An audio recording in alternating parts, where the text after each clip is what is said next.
All right, and welcome to Fastbreak Breakfast, NBA podcast. My name is Keith Parrish, and I'm here once again with my buddy through the miracle of computer phone, here with Dave DeFore, Dave to 48 minutes, Dave to season starting. How are you? I'm good. I'm relatively good, I guess, Yeah. What makes it fall, not, I mean, it's small talk. We're not talking about real stuff. Yeah. I mean, hey, overwhelmingly, life is good. Getting excited for the season to start, actually.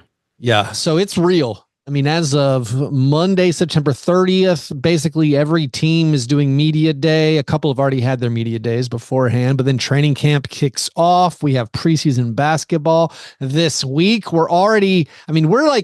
We've even passed Muscle Watch. Like Muscle Watch was like the last 2 weeks. Now we're getting into like Torian Prince has been studying all of Giannis's passes and has said he has focused on where best to stand on the 3-point line. That's a legit report from Ty Windish, who covers the Bucks. Yeah, Joel Embiid has lost 25 pounds. I love it. Now, he needed to. So I can't wait. I'm looking forward to seeing him. We're like 20 minutes away from finding out Jaren Jackson Jr. has grown another inch and a half. Right now we're recording, I believe, during like live streaming of a lot of this stuff. But so the basketball, I mean, it is hitting hot and heavy. And of course, I mean, we're gearing up for that here at Fast Break Breakfast. Our fantasy basketball signups are now live over at patreon.com/Fast Break Breakfast. We're going to have some regular fantasy leagues, just your 8-category head-to-head redraft leagues. Dave, I assume you don't know any of those terms mean that I just said. Your regular head-to-head fantasy leagues, that just means it's not a keeper league. You redraft every single season. Year. Yeah, okay. That's the normal fantasy basketball. But also, more importantly, we have the negative fantasy league. The goal is to have 40 teams. We've had upper 30s almost every time we've done it. Let's try to get to 40 teams playing in the negative International Stackhouse of Pancakes Fantasy League. This is a league where you get points for missed shots, turnovers, fouls, ejections, and also minutes played. That's the little twist there. You lose points whenever your player does anything good. So if you want to play, you got to be a Patreon supporter at the $5 a month tier. And if you are a supporter, again, go to patreon.com/fastbreakbreakfast. Click on the link. Go ahead and sign up. Also, you can join the waiting list for our 30-team Dynasty League. So we have the basketball going on, the fantasy basketball going on. A lot to get to. And of course, we have to wrap up our butter or parquet previews. We have one division left. Did we leave absolutely the worst division for last? Yes. Did we do it on purpose? No, actually not. No, we were picking them randomly, just grabbing them randomly. To the point where I actually didn't realize we hadn't done it. Yeah. So we have the Southeast Division preview to get to today. Also, I guess might as well acknowledge it. There is we a lot of times don't acknowledge the outside world, but there's like horrible things happening, maybe more than normal. I mean, there is the natural disaster that the people in the Carolinas and East Tennessee, Georgia, Florida dealing with. An unbelievable loss of life has occurred from that. So our sympathies, our thoughts are with anyone affected. Just unbelievable stuff. 30 inches of rain. Where we're from too. And this is close to us. I've been on the phone a lot, like the last few days, checking in on people, and it's actually frustrating to be so far from home when the world is falling apart. I mean, it's really sad. It's terrifying stuff. Where it's like me and my wife, we live in Tennessee. There's a lot of storms, we dealt with 6 inches of rain and we have mild concerns of flooding. Nothing happened in Tennessee basically, but also we're in a tornado alley. And so we're thinking should we move somewhere better to deal with storms? And then you think about I've thought maybe I would rather live on the side of a hill or like a mountain or something. Maybe that feels better. But then you have Asheville on the side of a mountain. You get 30 inches of rain. Well, your home slide away, and it's just horrifying stuff. So, again, thinking about those people affected, and then in the NBA family, Dikembe Mutombo passed away. died after a battle with brain cancer, only at the age of 58. So super sad. Condolences there. Just one of the great.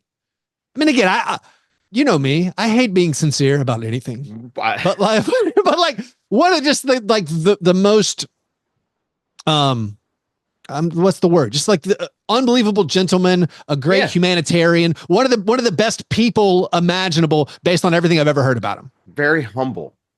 I met him once. You meet people at summer. Oh, it's funny. I'm wearing a summer league shirt, but you meet people at summer league, and Larry Kuhn introduced us, and he introduced himself by name. You know what I mean? Like, he literally said, "Hi, you don't know who I am." Mutombo. And I was kind of awestruck by that because, you meet these people all the time. I'd never had anybody introduce themselves to me in that way. Not like a player, no assumption that you might know who I am. And it's like, it stuck with me, and it told me that the stuff that people say about him was likely true. That's a bum. 58, number one, is too young. And then also, this is like a guy that like we watched when we were kids. Mm-hmm. And this is different than Bill Walton. Like, I didn't grow up watching Bill Walton. I grew up watching Bill Walton, the character on TV. I watched Dikembe Mutombo he was, a nightmare, right? Like in his peak. So I don't know. It's extra sad for, the world, but it hits us a little bit harder because of the nostalgia factor too. I'm with you. Here's my segue back into silly basketball things. Dikembe Mutombo introducing himself to you as if you didn't know who he was. Somebody in our Patreon only Slack channel was like, "Hey, J Huff, I spotted him at the grocery store," and I wrote back, "Are you sure?" It's a little joke. He's like 7'2". He's the 7'2" balding white guy in Memphis. Anyways, Dave, let's hit our breakfast. We'll do our breakfast, get to some apologies. We have to talk about the cat trade. I mean, there's a massive trade that also won't be completed for a while. So Timberwolves and Knicks media days, a little bit weird. So we got to hit all this stuff. Let's start breakfast, Dave. What was your breakfast? You know what, man? I'm still on my oatmeal kick. So I did a little oatmeal, and it's fall. So again, threw some pumpkin in there, some cinnamon. Very good. Add the milled flax seeds, and it gives it like a really nutty flavor. Yeah, it's very good. Sounds good. I had a busy morning. Went and got a haircut. I mean, I already released a Grits and Grinds episode this morning, posted on YouTube. Now I'm recording with you. Also had to squeeze in a haircut.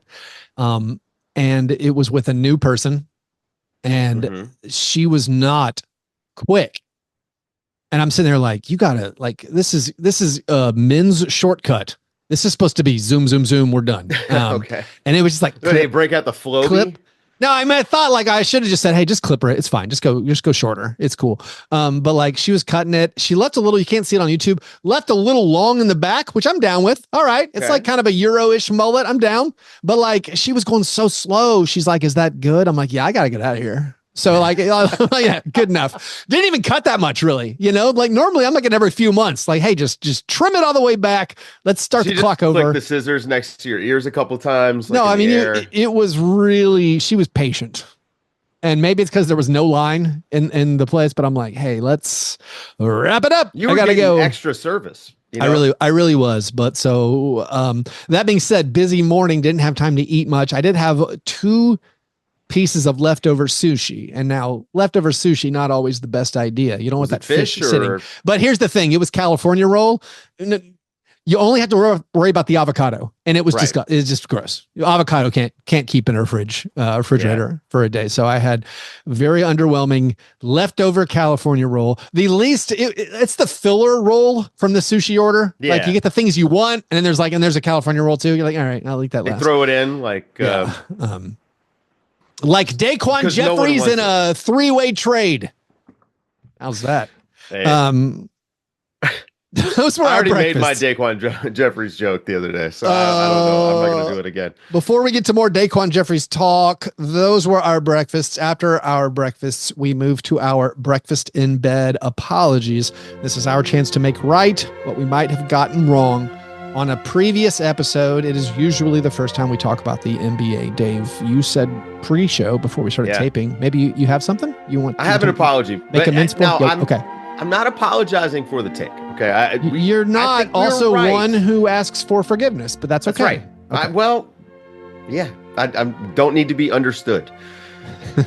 We were not wrong here. Yep.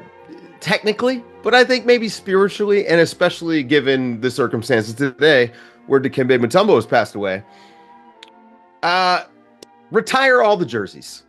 Oh, okay. It doesn't matter. They're fake anyway. Celebrate people. Congratulations, Vince Carter. It's great. Two cities fighting over a guy is honestly, that's good sports anyway. Having Brooklyn fans, I guess, who had no connection to the New Jersey Nets, fighting with Raptors people is fun. Yeah. But that's it. No, that's my apology. So yeah. Well, retire the jersey. I think we accurately pointed out the issues. Yes. With retiring Vince Carter's jersey for the Raptors and for the Nets. Now, I've seen Raptors fans, some of them responded in our Slack saying he's beloved here now. I saw some of the major beat writers in Toronto basically say like, hey, if you think his jersey should be retired, you're right. If you think it shouldn't be retired, you're also right. It's just everyone can have their opinion. That's a both sidesing. I love it. It is a both sidesing. However, Dave, for an apology, our fact checkers combed through some of the stuff you said about Vince last episode. You said he played 4 seasons in Toronto, and that is factually incorrect as you slandered Vince. Yeah, he played 6 full seasons. In the midst of his 7th season in Toronto, he was traded. Our position was that if he had not quit on the city, absolutely would be deserving of retiring his number. Especially because they are so young, right? Like he was so important to getting them into the zeitgeist. Here's an important thing I actually left out. This can be my apology. This was one of my notes for last episode, talking about Vince Carter. The season that Vince Carter got traded to the Nets, he received votes for most improved player because he started trying again. That is the most, he wasn't hurt. He didn't get bad. He was averaging 15.9 points per game on the Raptors, got traded to the Nets, all of a sudden started trying again, averaged 28 points per game, and received most improved player votes. This is a guy who had made the All-Star game in the previous season, got most improved player votes just on the basis of him attempting to play basketball. I think I'm taking my apology back. Thank you. That's all I wanted. Anyways, Dave, those were our apologies. Karl-Anthony Towns got traded. Amazing. Maybe more shocking than ESPN dumping Zach Lowe the day after he posted a JJ Redick podcast. But Karl-Anthony Towns to the Knicks. What are your thoughts? I mean, I have a lot. Number one, great move by the Knicks. It's a really great swing. They needed a center. Karl-Anthony Towns is really good. They needed a guy who could be an offensive hub next to Jalen Brunson. I think Karl-Anthony Towns can do that. I actually think Karl-Anthony Towns is a better defender. Like the last couple seasons, we've seen him be a better defender. And Tom Thibodeau wanting Karl-Anthony Towns and having a part in reconnecting with him kind of gives me more confidence even in this move. I think that... Can I stop you there? Yeah. Is this not classic? Like, I don't know. It's like CAA. No, but it's classic. Like getting back together with someone. Yeah. Who you left, and then you're like, you know what? Yeah, it could work. Let's get back together. And then it's like, nope. It's also like I remember as a kid, I hated swimming. Did so much swimming, so many swim teams and things. And then like I was bored one summer and I'm like going into high school. I'm like, you know what? Swimming wasn't that bad. I'll join the swim team. And then I go to like one practice and I'm like, oh no, I hate swimming. This is the worst.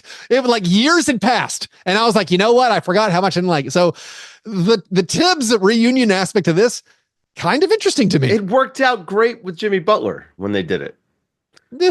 The Jimmy Butler issues were not with Tom Thibodeau, right? They weren't on the court. You cannot compare Jimmy Butler and Karl-Anthony Towns. They are opposite ends of the spectrum for vibes, for motor, for everything. I agree. I like this move for the Knicks. For the Timberwolves, I'm just confused. It worked. This is the year to run it back. I think Naz Reid, I mean, the numbers will back this up, but Naz Reid is a downgrade Yep. from Karl-Anthony Towns. Karl-Anthony Towns did a really good job like disrupting Nikola Jokic, and it allowed Rudy Gobert to kind of roam and and be the helper. And I don't know if Naz Reid can do that for you. Dante DiVincenzo is going to be really good for them. They could use another guard, especially man. The volume of threes that he shoots is going to be huge for them. We talked a lot about them needing more guys behind Mike Conley, and DiVincenzo isn't going to start your offense, but he's a good connector. So he can be out there with other guys. You can run him in lineups where Conley's not out there. You can have him playing next to Anthony Edwards. So that fit is good. The Julius Randle one is going to be tricky because I'm assuming it's going to be Naz Reid starting, but maybe it's Randle. No way. I don't it has know. To be Randle. There's no chance they bring Julius Randle off the bench unless they're trying to run him out of town. Well, this is the thing, though. So, I keep trying to figure out what happens with Randle. He's an expiring contract, which, of course, is great for them because they want to get that money off the books. Although player option. He has a player option for the following season. So maybe it's a 2-year, but yeah, possibly expiring. But he might be movable. And when you look at the way salaries have gone, like he may want to opt out and get a long-term deal and secure bigger long-term money. I don't know. The money part of this is the least interesting to me. It's how do you make a Julius Randle, Naz Reid, Rudy Gobert, big rotation work? Like, how often are you going to go? Like, maybe they do stick with Naz Reid as a six-man off the bench, and then you go with Gobert as the first big out. Maybe you go with this super offensive lineup, but can Randle and Naz Reid play together? Rebounding might be really good. I don't know. Randle, I think Randle is kind of like a little bit of a wild card here. What's he going to look like coming back from surgery? How motivated? Like, he's a really good player, but like, what's the conditioning going to be like? So I talked about the sum on the bonus podcast that I dropped on Saturday for the Patreon supporters. The more I think about it, the more I come around to the Timberwolves line of thinking. So the one angle that you mentioned, like you're coming off the Western Conference Finals. It's kind of weird. Like maybe you're an up and coming team, you think, because of Anthony Edwards and his ascendancy. Maybe Jalen McDaniels keeps building off what he's done. Jaden McDaniels. But we said when we previewed the Timberwolves in the Northwest Division preview that we had serious concerns about their backup guards. I mean, maybe Dillingham, he's undersized. Maybe that works out great. But like we had serious concerns about their backup guards and also just their overall depth. Yeah, you got six-man Naz Reid, but like beyond that, I don't trust hardly anything back there. And this move, it gives you, I think, maybe more high value minutes at different positions. Not at the front court. You're losing Karl-Anthony Towns, who is obviously a franchise icon, much more deserving of his jersey going up than Vince Carter in either place. So you had Cat moving out, but like the two bigs thing, it was already weird. Despite the fact that you had an amazing regular season and you made the conference finals, it was already weird last season juggling Gobert and Cat and Naz Reid and Kyle Anderson. That was already awkward. And you overcame it. I think adding one wing who shoots three-pointers at high volume is a big deal in Dante DiVincenzo. And then what you get from Julius Randle, maybe he clogs the paint. Maybe he wants the ball too much at the elbow. Maybe him and Gobert don't work together. But I feel like I would rather Gobert come and set a screen for Julius Randle way more than you'd ever do that for Cat. Like, I feel like I feel like maybe Julius Randle can maybe beat his guy to the bucket. Big pick and roll. He'll actually maybe throw that like French alley-oop, like the Wimby Gobert dream alley-oop. So part of me thinks like the additional shot creation of Julius Randle, just the scoring and overall like him being, if he's like I don't know, here, let's make up fake math. If Julius Randle is a 70% of approximation, sure, and of Karl-Anthony Towns, but then you also add Dante DiVincenzo, I could see how that's on the upside. And if you were honest with yourself about last year's team, maybe like, listen, we were frankly a little bit lucky to get to the conference finals. Their offense was a big problem. And I don't know how we're going to be any better. We said they were parquet. We said they were not better coming in. And so now maybe they thought this would be a different way to go. And of course, Julius Randle, easier to move than Karl-Anthony Towns because it's smaller salary. You broke up the huge cat salary into smaller pieces. However, you also picked up a first round pick. Well, it's not nothing. You also picked up a first round pick. It's not nothing. Probably a fake first, but yes. It's not. It's top 13 protected from the Pistons this year. I think 11 the year after, 9 the year after. If the Pistons are horrible, well, that will be 8 straight years. Yes, it becomes a second rounder. I won't put it past the Pistons. So all that being said, I find myself coming around to the Timberwolves line of thinking, but I might just be drinking the Kool-Aid of accepting that this was cost cutting. Keith, you dummy.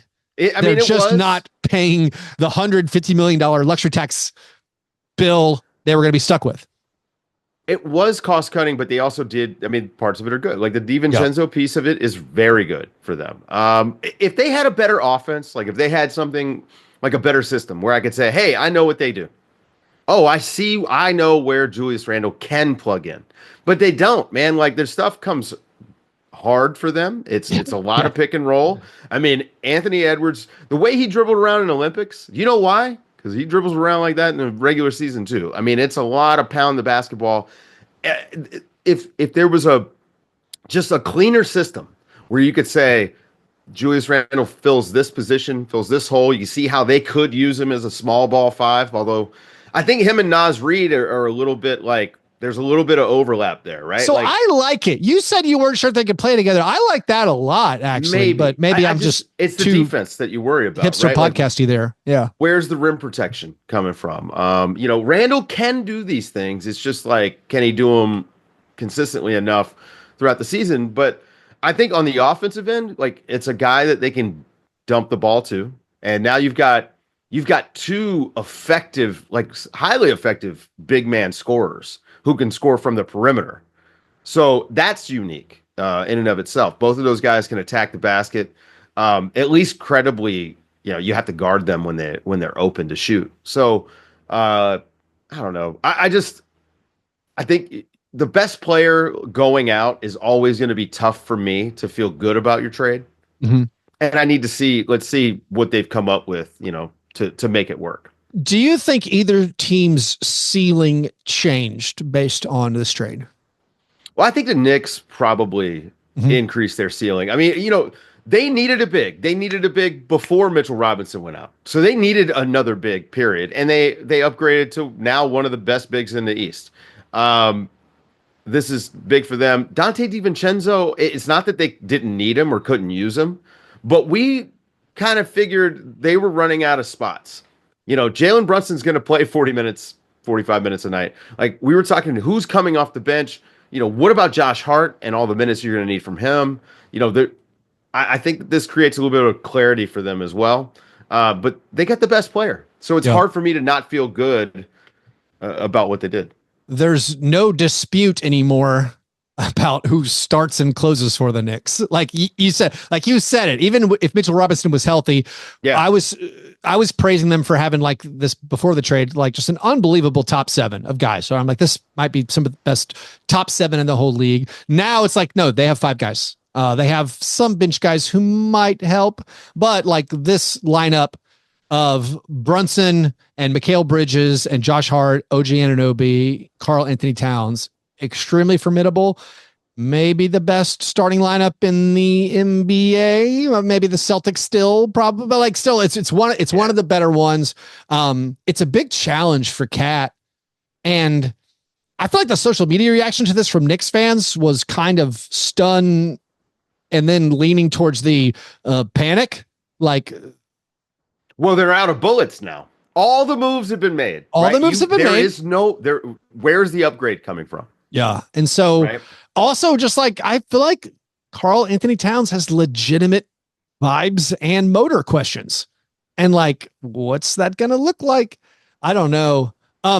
Going back to the Timberwolves, should they be shopping Julius Randle? Like, I feel like a Julius Randle for Brandon Ingram swap makes sense for both teams. It solves the Pelicans issues. We're never finding a home for Brandon Bring Julius Randle back to the Pelicans. Every player that comes up today, we're going to say, look, what if they could trade him for Brandon Ingram? I don't know, man. Like we kind of had these questions before. Like we thought, hey, the Knicks might try to move Randle. Yep. Who needs Julius Randle? And I think the Knicks could use a Julius Randle, right? Like they still could use a guy to come off the bench and kind of fill a role like that, where you feed him the ball and he can create some buckets for you. But I don't know. Randle, he's an interesting player. He's a very interesting player. Like he would work in some places that you wouldn't think, but then he doesn't work unless you've got to have some really good spacing in your guards and wings. Yeah, for him to be out there. I think the Timberwolves are getting closer to that. I mean, with Conley, with McDaniels, and now with DiVincenzo, that, like, I don't know. The vision makes sense. One of the exercises we do for these previews is we pick our favorite 5-man lineup. Now that the Timberwolves lineup has shifted a lot, do you have a different favorite 5-man lineup? What's your favorite 5-man lineup you can now make for the Minnesota Timberwolves? It might be Naz Reid and Julius Randle together in the front court. But then and then Ant, and then who else? Probably Dante and McDaniels. I think I go with those. That kicking out Mike Conley.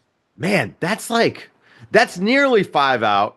With Randle being kind of this guy who can operate in the in-between space. I mean, that offensively, you see where that would work. Yeah, I agree.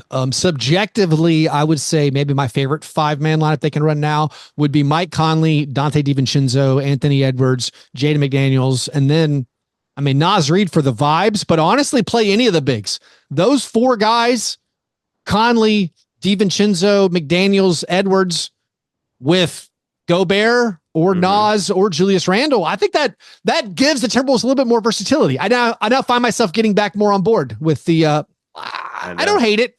I hated it. I hated it when it happened.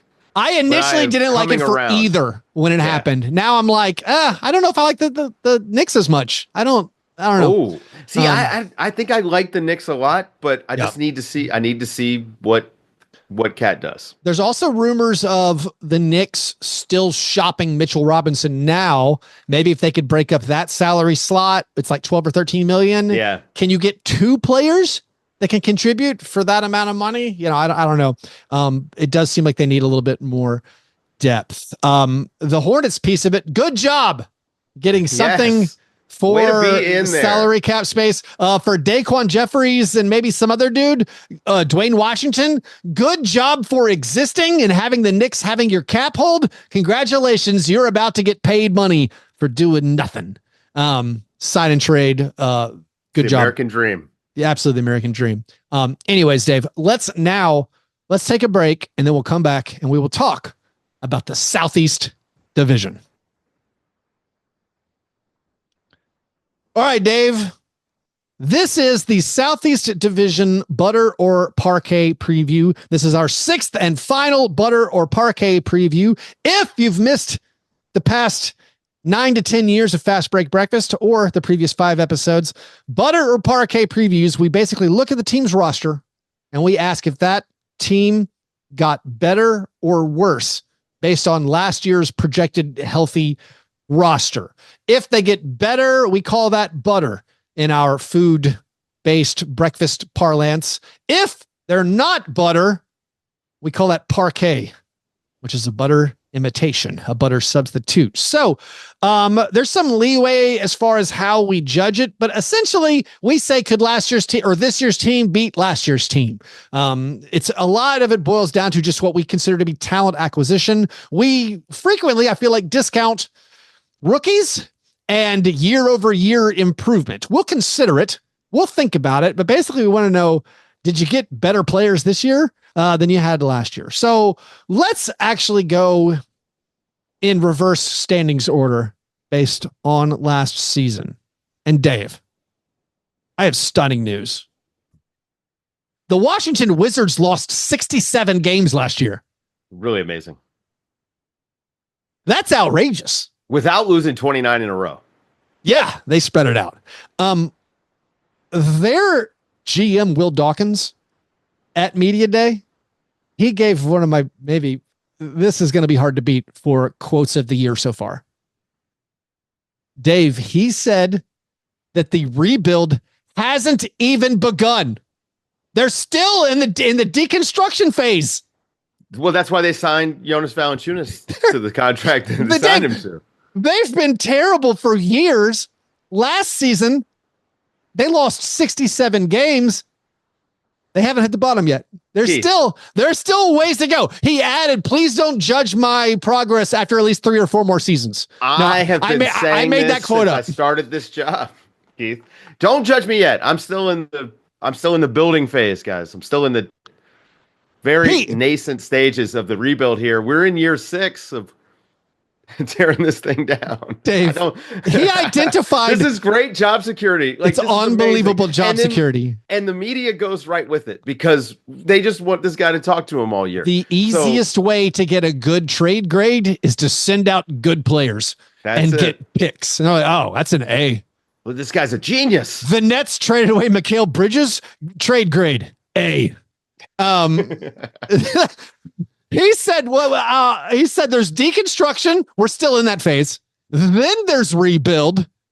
And then there's build up. Then there's reconstruction, which as we know, there's different. Yeah. Reconstruction. Maybe gets a bad rap. I don't know. Yeah. No, there's after the rebuild is building up. These are different. And then you add to what you build it. So anyways, the Wizards are in their deconstruction phase still. This offseason, they let Tyus Jones leave, oddly, in free agency. They traded away Denny Avdia. They brought in the aforementioned Jonas Valanciunas. They got Malcolm Brogdon and Bub Carrington in the Avdia trade. They also drafted one of the worst summer league players that has ever been, in Alex Sarr. So, Dave, when we look at this team, which is still in the midst of their deconstruction phase, do we say adding Malcolm Brogdon, Bub Carrington, Alex Sarr, and Jonas Valanciunas replaces the talent loss of Tyus and Denny? I think so. Okay. I think so. But that, I don't know. That makes them parquet. I know. Well, right? So clearly they're horrible. We know that they're trying to be horrible, but I was ready to come in and say they got worse. But actually, I feel like if Malcolm Brogdon is healthy, Brogdon and Jonas Valanciunas, but like Malcolm and Jonas for Tyus and Denny, I don't know. Tyus and Denny are a little bit better, but then maybe a tiebreaker from 2 lottery guys, rookie guys, maybe are going to come in. Bilal Coulibaly 1 year better. I mean, it's hard to say you got butter when your GM is saying like, we have not yet begun to fight with the rebuild. I mean, does it matter? Let's be real. I don't. They got Sadiq Bey. Sadiq Bey is going to return maybe in March. I mean, he tore his ACL, I think, in late March. Right. So maybe when he gets healthy. So, like, I like that. The thing is, this is a little bit like Portland, where they have some guys that I would like in other places. Yeah. But the collection of parts is just a jalopy. I mean, they only have one player who I think should be starting for an NBA team. Should. And then I'm not even convinced. Like Kyle Kuzma is an NBA level starter player. Yeah. Does he get deflections, draw charges, or contest shots? No, he does not. He's on par with Klay Thompson. No. Beyond that, Malcolm Brogdon is a 6th man. Jordan Poole is a 6th man. Jonas Valanciunas is a bench big. Bilal Coulibaly has proven nothing. Showed flashes of upside last year. Like, you can be excited about his potential, but no, he's not a proven NBA starter. Mm-hmm. Corey Kispert, underrated. He's underrated and absolutely has proven to me he could be an 8th or 9th man on most teams. Yeah. Like Marvin Bagley, totally solid 9th, 10th man. There are no proven starters on this team. This is a team like the Phoenix Suns Kuzma picking players from. They already got Tyus. That was as good as you can get. I mean, I don't I'm not going to spend any time worrying about butter or parquet. Let's try to pick the starters. We at least think, does Malcolm Brogdon start? No, I don't think so, right? I feel like maybe, like, I would say probably start. For me, my, I guess, suggestion would be to start Brogdon and Jordan Poole, and then Koulibaly at the 3, Kuzma at the 4, and Valanciunas at the 5. That should at least be entertaining enough for some, like, 100 and, like, if you want to lose to the Hawks 158 to 156, that lineup can do that. What about Alex Sarr at the 4 next to Valanciunas and Kuzma at the 3? Yeah, I think that is possible, but, like, I would be bringing along Sarr slowly. That's bringing him along slowly, right? Okay. Asking him to play the 4 on the worst team in the league. That might be what they do. I mean, I could imagine them starting, if they just started Jordan Poole, maybe Koulibaly at the 2, but like maybe you start Poole or Kispert and then do what you just said with Kuzma at the 3, Sarr at the 4, Jonas at the 5. And Kuzma is he's a better wing defender than he is a helper at the 4. And then it allows Sarr to just learn NBA speed on defense. Yeah. Which is, I mean, you want to talk about Summer League. That was a rough experience. I mean, he did at least block some shots. He was sorry. Yeah. Well done. Yeah. This team is rough. I do have a soft spot for Marvin Bagley. I feel like he's a reclamation project. I mean, they're trying to flip pieces. They're trying to flip Jonas Valanciunas. They hoped they can turn him into like 2 second-round picks later. Maybe he's going to be training wheels for Alex Sarr, training wheels for the season. Jonas will set some good screens to free up Bub Carrington, to free up Jordan Poole. Like, they might have some competitive moments, but I don't know. There's not a ton of like super exciting talent. So they're probably going to try to flip Bagley for a second, to flip Valanciunas for a couple seconds. They desperately want to trade Malcolm Brogdon for anything. I feel like the ceiling is a second. Yeah. Well, I mean, you hope he plays like 25 of the first 30 games, rebuild some value, and maybe you get 3 seconds from somebody. I don't know. Do you have a favorite lineup you could build with this? I mean, I like Sarr. I like the Kuzma, Sarr, Valanciunas front court for some reason. They're at least tall. You feel like the rebounding might be okay. And then I'd probably go Jordan Poole and Kispert as my guards. Koulibaly I really like a lot, and maybe he could be the 3 because I really like his defense. But you gotta have some guys who can shoot and score, and I think that would at least provide some balance. I really just want to see what Sarr looks like day in, day out for a few months, right? Like, what does it look like when he's out there having the opportunity to make mistakes and then learn from them? Summer League is not really great for that. Yeah, I think my favorite lineup I'd like to see would be Jordan Poole, Corey Kispert, Koulibaly, Kuzma, and then give me Bagley. I'm a Bagley man. Put Bagley in there. Let me watch that team cook. Put those players on my fantasy basketball team, not my actual real basketball team. All right. So now I'm the highest on Koulibaly on the entire roster.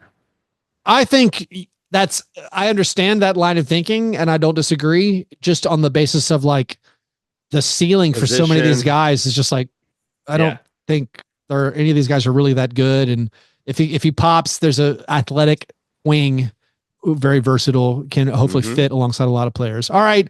I'll say Parquet, actually. Tyus and Denny Abdier are good basketball players. I don't know if Malcolm's any good. I'm not sure how much Jonas contributes to winning. Jonas normally gets you 30 wins if you play him 30 minutes, but I don't think they're going to play him 30 minutes. I don't know.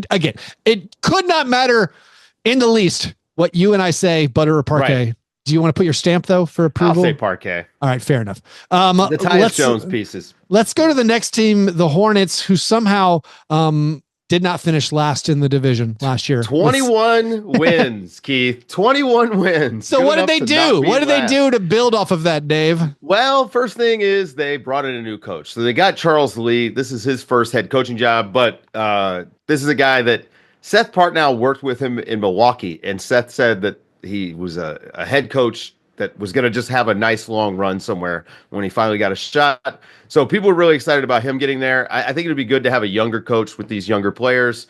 Brandon Miller looks so good the second half of last season, and you can see where, all right, let's get a younger guy in here and shake things up a little bit. They brought in Josh Green. They were involved somehow in the Klay Thompson deal and were able to snag him from Dallas. They drafted Tidzan Salon, who I don't know anything about this guy. I don't know. Here's what I'll tell you about Salon. He in summer league, I believe he might have finished with 0 blocks and 0 steals, and he is like a giant. He's huge. That part's good, but like Salon did not do much in summer league, and you're like, he seems like a hustle, big, intriguing wing project, but also didn't get any steals or blocks, which seems not like a great sign. Well, they also brought in Musa Diabate, who is also that. So that's cool. They're taking some bites at the apple. Taj Gibson, I guess, is gonna be there this season. How is he not included in that 3-way deal to get back with the Knicks? That's what I don't get. They need a backup big. Harry Giles, they signed him, who famously all of the players from his draft class say that he was the best player in their class. Yeah. Just injuries just totally kind of ruined him. They lost Amari Bailey, Leaky Black, Bryce McGowan's, JT Thor. And then the big ones are they lost Alexei Pokusevsky and Davis Bertans. Yep. Those are big, and huge. those are the first names you said that might actually be NBA players. Although Pokusevsky's taking his talents overseas, maybe Bertans will as well. Yeah, I mean, all the signings you said are essentially training camp / exhibit 10 / not actually anything. They did do a good job of picking up some assets for helping facilitate. Like they're facilitating this Karl-Anthony Towns trade. They helped facilitate the Klay Thompson sign and trade. I mean, does bringing Josh Green in make you butter or parquet? He's the most neutral for me. Like, yeah, he's a guy.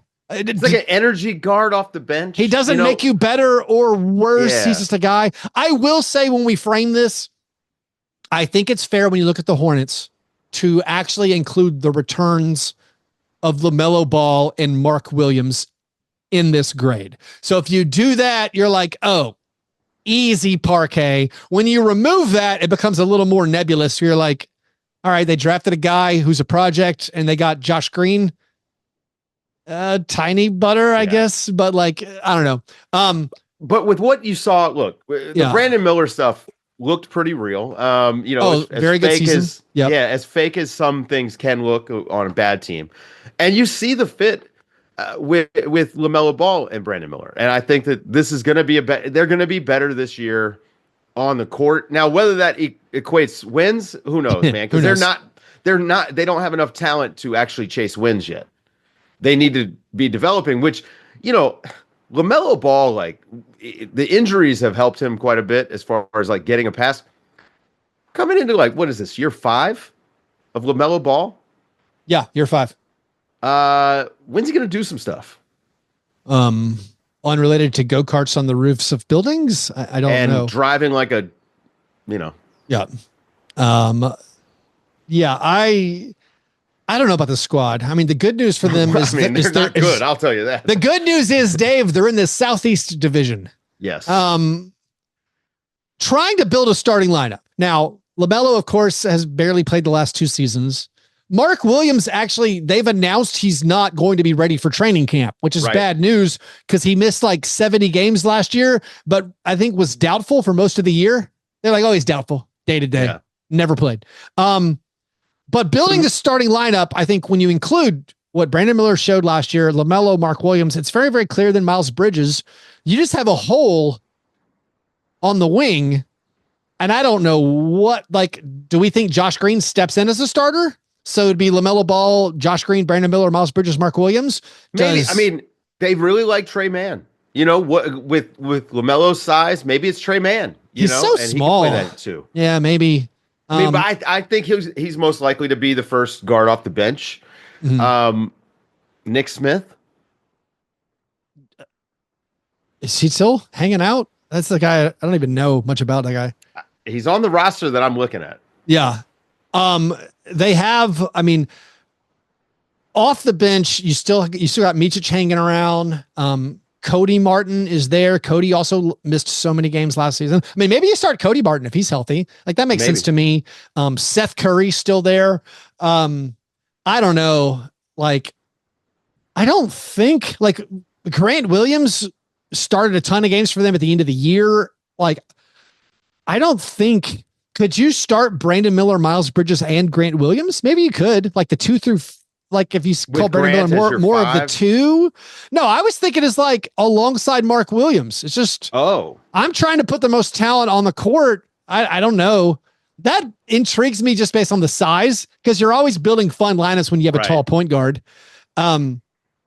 I don't know what this rotation is going to look like. I don't know who's going to play. I mean, if Mark Williams isn't ready, Nick Richards played so many minutes last year and was like totally serviceable. Yeah. It is a weird squad. They also got KJ Simpson. They're in the early phases. Keith. Yeah. Which one is this? Deconstruction phase, rebuild phase, or build up? I don't know. I think right now they're planting the C4 around the building. I think not to make fun of Wizards GM Will Dawkins too much. I think this is the build up. They have pieces. I think you feel good about LaMelo. You feel great about Brandon Miller. You feel hopefully good about Mark Williams. Then you've brought in Tijan Saloon. So like maybe that guy helps you. Like, I mean, look at Orlando, right? Like Orlando was able to flip this around pretty quickly and make the playoffs, right? Yeah. So like you see, like, especially in the East, it's not hard to get into the playoffs. Yeah. It's just at some point the teams have to try. Like Charlotte has to land some better players at some point. I think after staring at it, I'm going to say my favorite lineup. Like, I mean, Miles Bridges, we consider him a 4, but like he doesn't play defense. So who cares? Like let him be a 3. Doesn't bug me.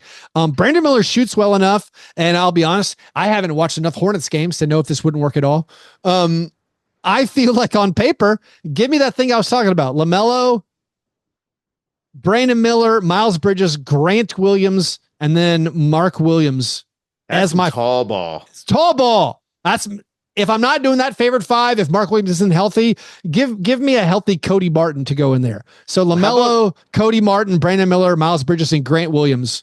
Let's just do Mark Williams and Nick Richards. Both. Twin towers. With Taj at the 3? Footers. Yeah. This is what a messed up. It's a messed up team, but I'm giving them a firm butter. I'm saying, I'll say this. Yeah. But also, look, they were starting from so low. Worse than the Wizards. So I'm really curious to see how things go for them. Brandon Miller, I think, is going to be a very good player. Yeah.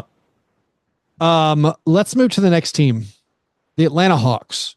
Last season, disappointing year, 36-46. They drafted Zachary Risache. They traded DeJounte Murray. In that trade, they picked up Dyson Daniels, Larry Nance Jr., and Cody Zeller. AJ Griffin was traded to the Rockets and he stepped away from the game. Sadiq Bey, like we talked about, left in free agency after injuring his knee. David Roddy's now on this team. So Dave, the in and out talent wise, when you just ignore team fit, when you ignore context, losing DeJounte Murray and Sadiq Bey and then picking up Dyson Daniels and Larry Nance Jr. and Cody Zeller, I feel like by the rules of the game, that's parquet. Because like that's easily parquet based on the rules of the game. So we both agree. For the non-YouTube viewers, Dave gave a big thumbs down. Big thumbs down. So we agree. They're parquet. Now, after having said that, I don't think losing DeJounte Murray makes them any worse. Because he wasn't the DeJounte Murray that he has the reputation of. He was not out there as a lockdown defender. Even the rebounding wasn't as effective. Now, part of that is like fit. The Trae Young, DeJounte Murray fit was never really clean, in my opinion. This at least we're going back to probably more of the heliocentrism that we're more accustomed to with him. I don't know if that's necessarily good for Trae Young, but I do know that the ceiling is higher on that sort of situation than it was with what they've been doing. So I started sketching out the starters, or even picking out what I think the rotation could be, what my favorite 5-man lineup would be. When I look at the starters, I assume Bogdanovic, they're no longer to hide him on the bench. Like, I assume he gets to start. He's one of their best players, easily. Yeah. They have Jalen Johnson, who's awesome. So you have Trae Young, who maybe is a little bit underrated just because the Hawks have not been that good since they broke through, had that kind of miraculous finals run or conference finals run. Since the Hawks haven't been that good, people start being bored with 27-10. You're like, yeah, but you won 36 games in the Southeast Division. That being said, Trae, very, very good. Jalen Johnson, very, very good. Bogdanovic is a good player. Then I think if you round out the starting lineup with Clint Capella and DeAndre Hunter, that's a play-in level squad to me. I look at the bench. I'm not a big Dyson Daniels fan. Yeah. Not yet. But like you have great front court depth. You have Onyeka Okongwu and Larry Nance Jr., good basketball players, very good bench bigs to have. I don't know if Reese Shea is going to do anything, but you have some shots in the dark, like Kobe Buffkin. Garrison Matthews can soak up some minutes. David Roddy can soak up minutes. Vit Krejci was important for them last year to the point they were surprised they didn't give him a standard contract so he could play in the postseason. But all this to say, I don't think the team's any worse than they were. No. But when we play the game, yeah. There's a clarity now about who they are. Yeah. And that, I mean, let's see what Quinn Snyder comes up with. Right? This will be it's a new slate for him, new team. Let's see what that offense looks like with Trae Young. Who would you start? I mean, I like. Would you go Reese Shea over DeAndre Hunter? No. Okay. No. Because you've got to have guys that know how to defend in the NBA. If Trae Young is your point guard, so I love Jalen Johnson and DeAndre Hunter at your 3-4. I like Capella at the 5. I mean, I do think that Larry Nance at the 5 with Trae Young that's going to be a big time lineup for them. With just the stuff that Larry Nance is able to do, facilitating from the elbow, a little bit of Kyle Anderson. Yeah, right? I see that when you got a Larry Nance.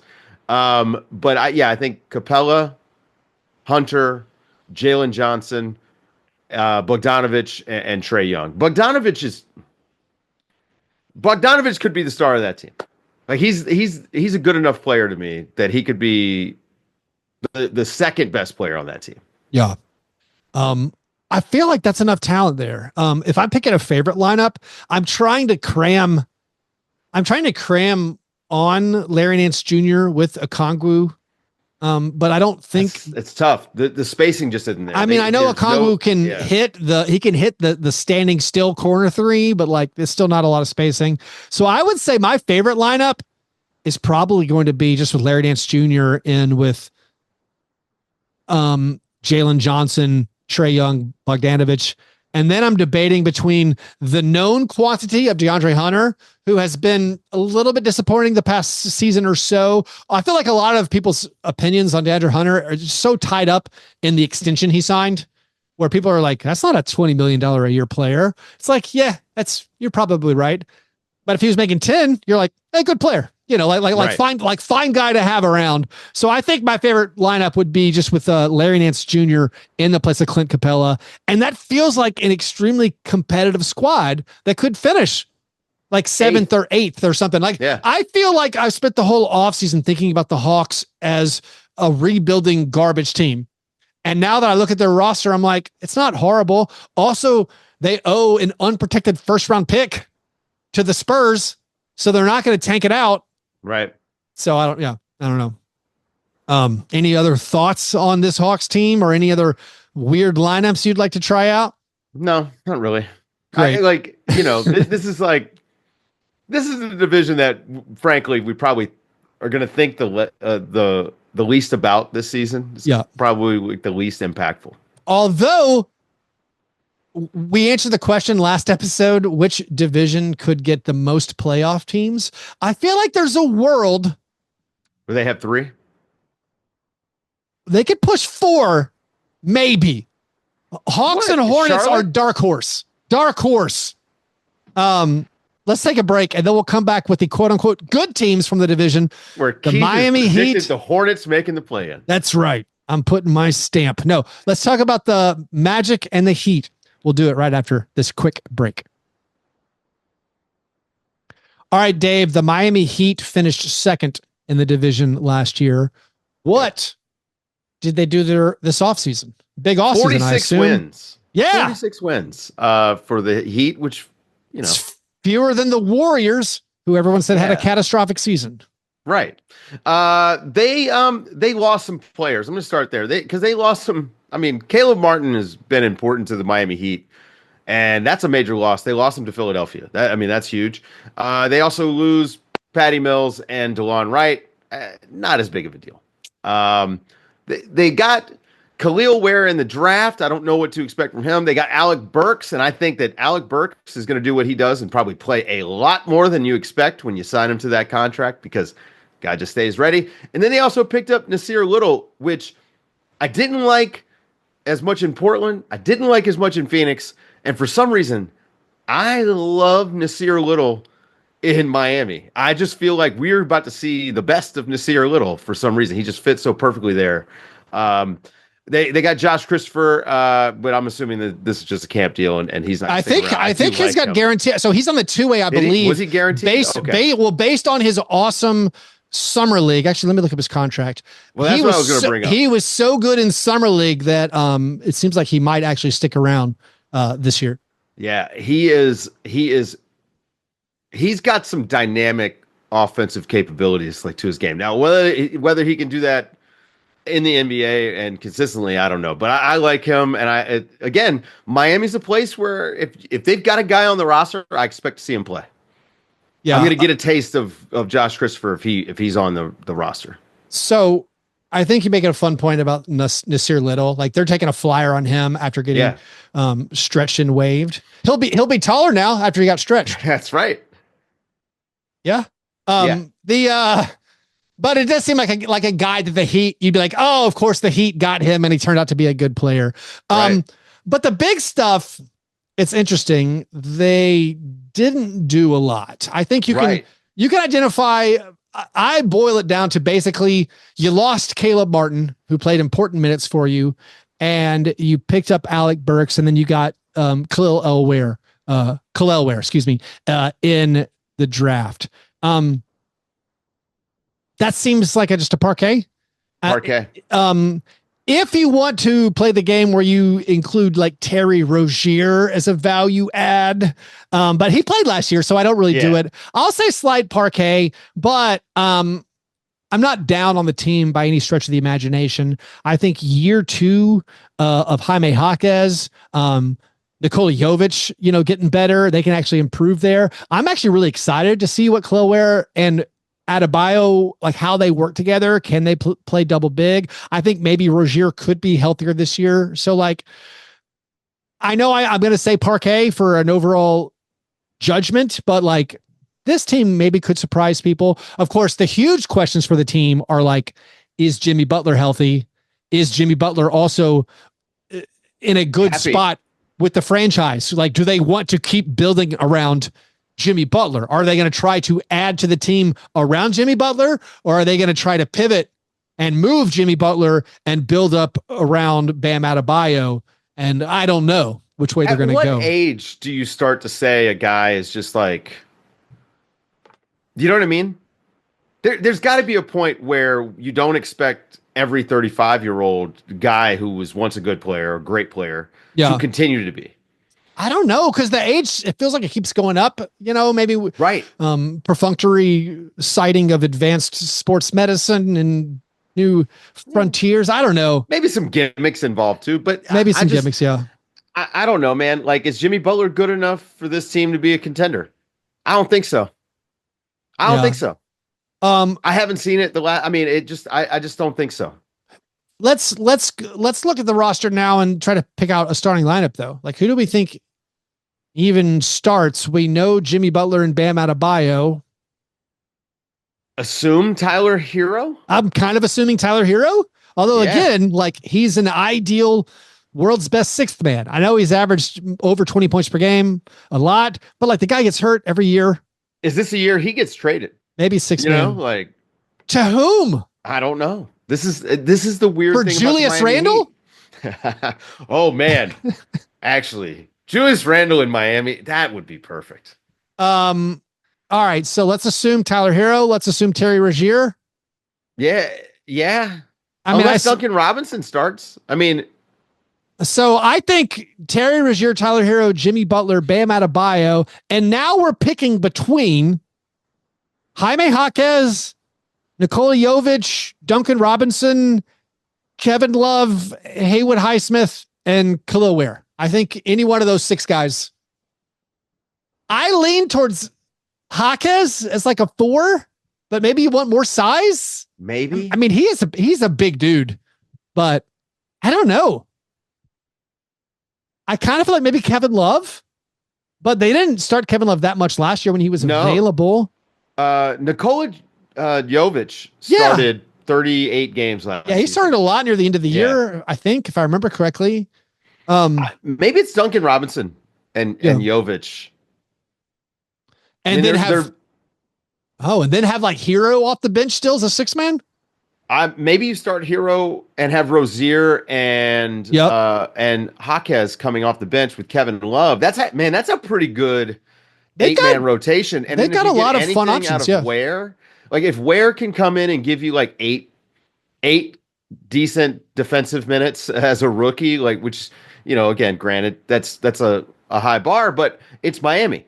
I mean, they're going to put him in a good position to succeed. And then we just talked about getting Nasir Little that's a high energy big coming off the bench. And in Miami, where they let guys sort of go out and kind of wreck things if they want to, I think Nasir Little probably gives them some pretty good minutes too. I mean, I like their team. It's just that do they have anyone who's good enough to get them, into the contention status, right? Like, can they get into the top 4? I don't think Nasir Little's going to make the roster. I'm trying to figure it out. I mean, they even have Haywood Highsmith, who they kept around and paid, and he was very good, solid player. They got him on a very cheap deal. I don't know. They've got a good 10 or 11 guys who are going to play. I think we're not talking about them, and with the caveat about Jimmy Butler's health and availability, when healthy, this is a really good team that no one talks about. Josh Richardson is a useful player. Alec Burks can grind out points for any team. He's a useful player.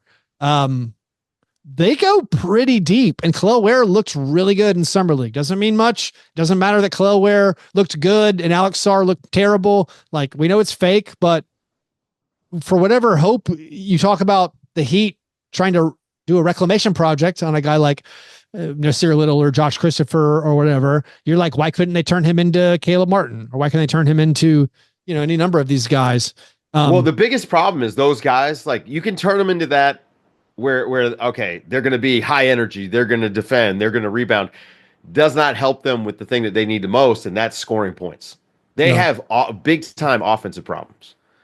You can't have an offense somewhere in the 20s.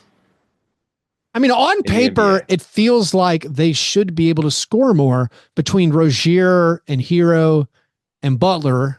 Well, Butler, though, he doesn't score if he's not getting to the line. It's not like he's out there bombing away from 3. He's not a 3-level scorer anymore. He's a free throw line scorer. Yep. All right. So what's your favorite lineup you can build out of the Miami Heat players? Definitely no Tyler Hero in it.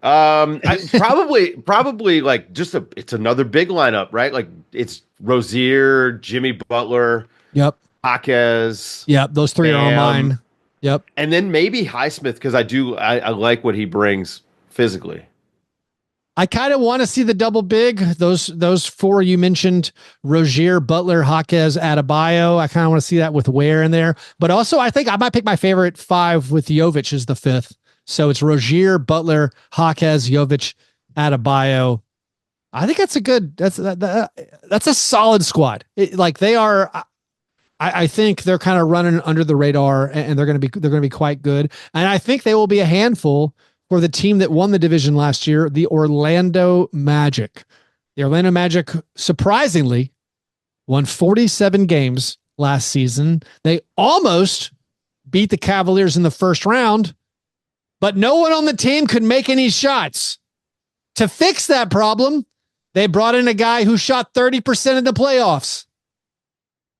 To fix their three-point shooting problems, they brought in a guy who has a very low three-point attempt rate. But they did. They brought in Kentavious Caldwell-Pope. They did not re-sign Markelle Fultz. So, Dave, Kentavious Caldwell-Pope is here. Markelle Fultz is gone. Also, maybe the young guys, all of them get better. Maybe Banchero. So that's butter. Yeah, it seems butter. Okay. Yeah. Did they fix their offensive problems? Because I would go with not in the least. No. Look, I understand that, Paolo Banchero, right? Star player, best player. He's not your point guard. He's not that guy. They need a point guard so bad. Way more than they needed KCP. Mm-hmm. And now those guys just weren't out there. I mean, Tyus Jones would have been amazing for them. Like he seems like exactly what they needed. It just so I can't help but feel disappointed that they didn't get a point guard. Yeah, they got multiple centers. They're going to be involved in trades. Maybe you can't afford a Tyus Jones who signed for the minimum, but you can pay $8 million a season for Goga Bitadze and Mo Wagner. A steal. It is a steal. That Goga deal is a steal in my Looking opinion. at these teams we've talked about today, the Magic and the Hawks, why are you hoarding so many centers? You need to share, okay? You need to share. And that's not even including John Isaac, who might be the best defender, as far as being just do everything 4-5. So, yes, Jonathan Isaac, one of the most interesting players in the NBA. And spoiler, I think when I'm picking my favorite 5-man lineup, he's my center in it. I would go Banchero, Jonathan Isaac as the front court that I'm the most excited about to see. So no Wendell Carter, no Mo Wagner, no Goga Bitadze. I'm guessing the starting lineup, though, is Jalen Suggs, who is due an extension and might make a lot of money. He shot the ball pretty well last year. And is that even real? Franz Wagner has forgotten how to shoot, possibly, which is very troubling. He got that disease from Jason Tatum where he can't make a jumper. And so Jalen Suggs is going to start. I'm guessing KCP was brought here to start at the shooting guard. And then Franz, Paolo, and Wendell Carter Jr., I believe, is their assumed starting 5. The offense, man, it's going to be clogged. The offense seems so clogged. My favorite 5, though, would just be those guys with Jonathan Isaac, I think. Instead of Wendell Carter. Instead of Wendell Carter Jr. I'm not. I like Isaac at the 5. I do think that offensively, though, Goga and Mo Wagner, the fact that they can credibly stretch the floor might be important. If Wendell Carter would do that, then they're still low volume. I feel like Wendell Carter Jr. I'm not looking at the stats. I'm pretty sure he attempts more threes per 100 possessions than Bitadze and such. Yeah, I wish one of these guys would look at what Brook Lopez did for Milwaukee and how he just launches. He gets out of the way and he launches. Because this is the thing. Paolo needs driving lanes. Franz Wagner needs driving lanes. And you can't have these guys clogging up the paint. And even working the dunker spot, like Wendell Carter, pretty good at that. I like him better at the elbow than I do, working the baseline. But no point guard to set everything up. That's the thing. That's the thing that this team needs to get over the hump. If this team could have somehow landed, DeJounte Murray, I think could have fit way better there as just, hey, he's our point guard. He's going to get us set up. I mean, Trae Young on this team would just be incredible. Oh, wow. It'd be amazing. So much talent, right? But they just need a table setter. Yeah. So they have Karl-Anthony coming off the bench, not really a table setter. I am not a believer in Anthony Black, at least not yet. They need shot creation and they need guys who can, they need someone just to run the show, basically. They still, I mean, they should have a good year. I feel like they're a little bit, they're an easy pick for like a regression just based on maybe they caught people off guard last year. I mean, Paolo's incredible. So maybe he can carry them back to 47 wins or something. Some of their young guys like Jet Howard had a really nice summer league. The rookie Tristan Da Silva made his 3-pointers in summer league. So maybe he'll provide some relief there, but the long and short of it is this team should be butter as far as talent wise, just looking at a lot of young guys getting a year older, and then KCP should help the roster maybe more than Markelle Fultz. But I still think, KCP is going to have a down year. The looks are not going to be there. They had a net rating of 1 last year, right? Like they had the 24th ranked offense. Like the offense is like a huge problem for them. And KCP is not, in my opinion, he's not a 2-point a game ad, right? Like that's not like, he's not getting you up into the middle of the pack offensively with what he brings. He's just a low volume guy who, alongside maybe the best distributor and the best gravity creator in the entire NBA in Nikola Jokic, was taking 4 3-pointers per game while playing 31 minutes per game. Who's he going to guard? Who is KCP going to guard? Because think about the way this team is built, right? I mean, they're defensive-minded team, right? They have a really good defense. But who is he going to guard? Is he not just going to try to take some of the better wings? Are the smaller guards? But I mean, Franz is an okay defender. Guards. Yeah. Jalen Suggs is such a good defender that you'd think he can take. I mean, I don't think it's that much of a problem. He just takes the worst guard out there. He's going to take the worst guard, right? But that's not a bad place to be. But that's fine. But again, he didn't make your defense that much better. And we both agree he's not enough to improve the offense. Unless he's just somehow wide open all the time, because people are like, well, we're not worried about KCP. Maybe. I don't believe that. I don't know. I'm a little bit dubious that it's going to help them that much. But hey, this exercise is just all about butter or parquet, and we will say that the Orlando Magic, they got butter. So in conclusion, what a weird division. It definitely looks like the weakest division. It's anyone's division, safe to say. Could the Wizards? Goodness no. The Wizards. Before we move away from Orlando, though, can we talk about Markelle Fultz? Just that he's a free agent. Why doesn't Memphis sign Markelle Fultz? Because I'm guessing if I'm Markelle Fultz's agent, I'm not signing a minimum. I'm not signing a minimum to be the 4th guard on Memphis. Like that's a non-starter. Would you rather sit out? If I'm going to sign a 10-day, if I'm going to sign a minimum, it's going to be on a team with guaranteed minutes. I think Markelle Fultz would be a great addition to the Grizzlies, because right now the Grizzlies have 9 healthy players on standard contracts who've played in the NBA before, which seems not ideal. Of course, they're eventually going to add somebody, but I think Memphis is just fine rolling with Scottie Pippen Jr. as a backup point and not worrying about just another non-shooter. I mean, Markelle Fultz can't hit threes, and they're like, no thanks. Teams are just saying no thanks to that. But there's got to be a team that just needs, I don't know, whatever Markelle Fultz provides. I feel like the Warriors. Just sign him. Just see another one. Play him at the 5, man. Just another weird guard for the Warriors. Play him at the 5. Just tell him to go do stuff.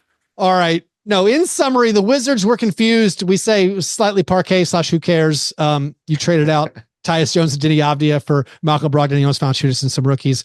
The Hornets were saying butter just because you didn't lose any player that mattered. And also we're including maybe LaMelo Ball coming back. Hawks, parquet, but we're weirdly okay with your roster. Might like it better. The Heat, we said parquet. Did we even say parquet? Because Caleb Martin's gone and Alec Burks is here, and I don't know. That's not enough of a boost to give it a real improvement. And then the Magic, we said butter, but within said a lot of terrible things about the roster. So butter, but not. Sorry about that, Orlando fans. Yeah. It's not you, it's us. It is. And it's just because we had maybe hopes. We're like, oh, good, fun team. You got salary cap space. How are you going to build to this? And it's like, oh, you signed an aging, low volume. What if they got Jalen Green? What if they got Jalen Green? They need a spark of something. I don't hate it. Yeah. They have maybe multiple trades to make. What about Malcolm Brogdon? Hey, it works out. It works out for everybody, right? Yeah, they need some kind of guard, creator, scorer. And you say Malcolm Brogdon. Yeah, well, I'm just making jokes over here. Anyways, Dave, I think we did it. A reminder to listeners, if you want to support the creation of this show, if you want to get the bonus episode that I dropped over the weekend, you can do all that at patreon.com/fastbreakbreakfast. And more importantly, if you want to play fantasy basketball with me and the other listeners, if you want to join the gigantic Negative Fantasy League, the International Stackhouse of Pancakes Negative Fantasy League, all of that occurs over at patreon.com/fastbreakbreakfast. Dave, par fadeaway, throwback. What are you looking forward to this week? It's all starting. You got a thing? Is there any specific storyline? Are we hiring Zach Lowe for Fast Break Breakfast? No. I can neither confirm nor deny. What are you most excited about coming up with this big week? I mean, we're actually going to get some preseason games this week. True. Yeah. I don't know if I'm excited for those. I don't know, man. Like, camp is interesting. I'm hoping that we find out some of these guys that we don't know about are a little bit healthier than we suspected, and that we've just been given, hey, this is the worst it could possibly be. The big one is Kawhi. I want to see how the Clippers tap dance around this whole secret surgery with Kawhi Leonard this week. We didn't even talk about some of these secret surgeries that have been going on. There's a lot of just like kind of news breaking where it's like, oh, Kawhi is not going to be ready.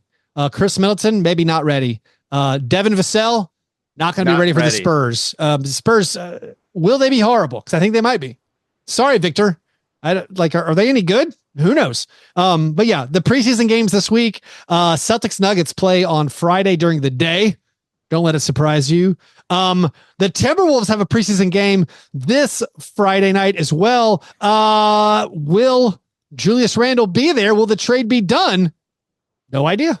What's the hold up? Are they trying to? I think they're trying to. I think your buddy John Hollinger was suggesting maybe Dwayne Washington's cap rights are going to be used, and he has to get an international clearance waiver because he's already signed overseas, or there's some shenanigans with clearing up some rights maybe that have slowed up the sign and trade. Is Nando DeColo involved? Yeah. Once we get to the sign and trade nuances, that's time to end the show. So thanks everybody for listening. And remember, breakfast is the most important thing.